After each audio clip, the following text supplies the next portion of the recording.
Good morning. So Carla Stevenson submitted a great question that I think everybody here on Darren Daily would benefit hearing the answer to. Carla asked, how do I get my team to follow through, even when things get boring and monotonous? So this is a great question. No matter your team at the office, your team at church, your team at the charity that you support, your team on the soccer field, and that team at home too. The long, hard work that needs to be done to be successful at anything will always get boring, tedious, monotonous along the way. Many think that success is about mastering the peak moments, the shot before the buzzer, that 15-foot putt on the 18th green, the investor presentation, asking for the order at the end of the sales pitch. But really, and this is a great one for your notes here, success is about mastering the mundane. As Muhammad Ali put it, the fight is won or lost far away from witnesses, behind the lines, in the gym, and out there on the road, long before I dance under those lights. The moments we see on SportsCenter, the moments that we read about on somebody's Wikipedia page, are the peak moments, the moments of victory, the moments of triumph, or the moments of collapse. But the hard, cold, and boring reality of it is, and this is another good one for your notes here, by the way, so that you can remember it, the journey of life is mostly very unexciting, punctuated by moments of extreme excitement. Let's take the most epic hero's journey of them all, Luke Skywalker. A life and journey so fantastical that it is categorized as science fiction. But even Luke's life was mostly boring and monotonous. The movies are just his extreme excitement snapshots. So Star Wars is 9 movies total. I was corrected. I thought that was 8. Apparently it's 9. Thank you, Aaron. Thank you, Maggie. 9 movies total, consisting of 1,239 minutes, which equals 20 hours and 39 minutes. Let's say that Luke lives to be 78 years old. Apparently now he's 53. Who knew? Okay, 78 years means that he will have lived 683,280 hours. And George Lucas showed us the 20 that were exciting. Although I'd argue, as not much of a Star Wars fan, whether all those 20 hours were exciting or not. That aside, because I don't want to start any controversy here, this means that 99.9981% of his life, and we're talking about Luke Skywalker's life here, was boring, unexciting, and monotonous. We never saw him brush his teeth, take out the trash, pack his gym bag, or chisel out the Chewbacca poop that he accidentally stepped in from the bottom of his boot with a screwdriver. Do you get my point here? Let me repeat the big money line again. The journey of life is mostly very unexciting, punctuated by moments of extreme excitement.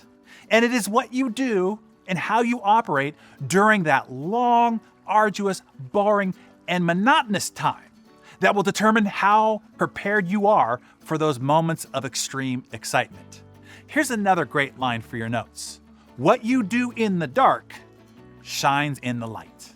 That is why I repeat, success is about mastering the mundane. You see, we all suffer from drift. We make great proclamations during those moments of excitement. We declare our big, bold, and hairy and audacious goals. We trumpet our new year, new me resolutions, right? But I have probably given you my definition of commitment before. It goes like this.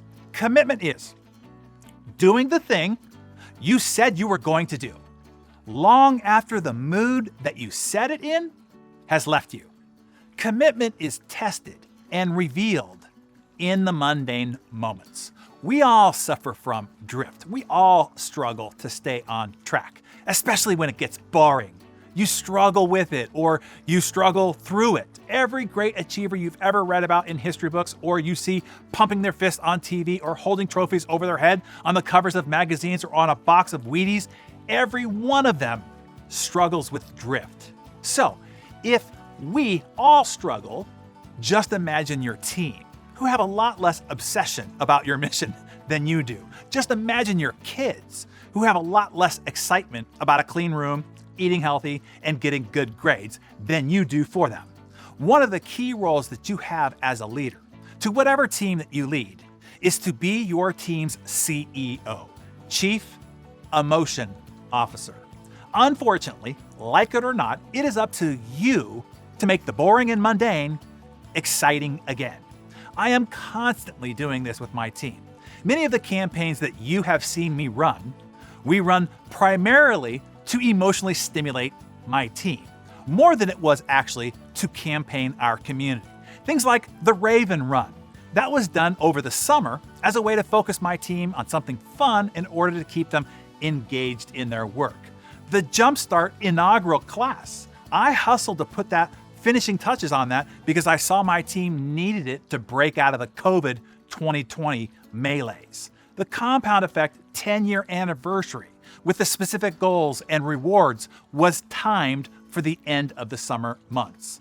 Them hosting their favorite DarrenDaily was to keep them emotionally engaged during those critical holiday weeks when so many organizations go into idle.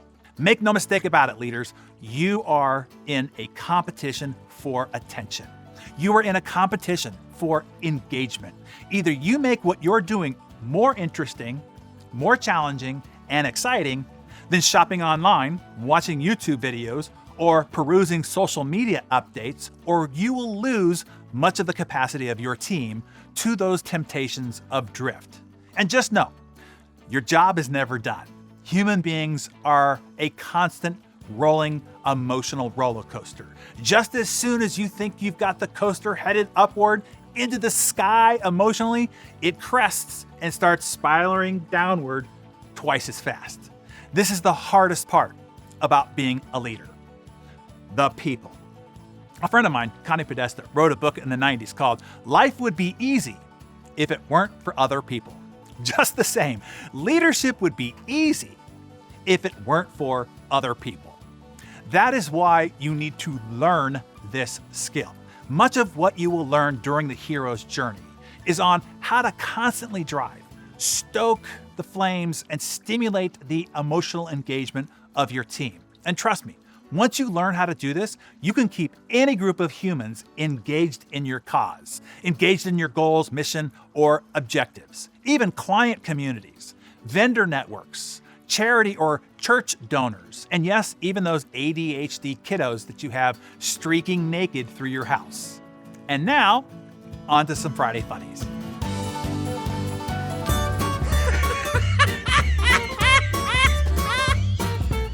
Happy Friday, everybody. So, more Friday funnies submitted by you. So don't throw your rotten tomatoes or tomatoes my way.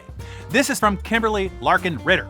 I find it ironic that red and white blue stands for freedom until they're flashing behind you. You see? And you thought my jokes were bad.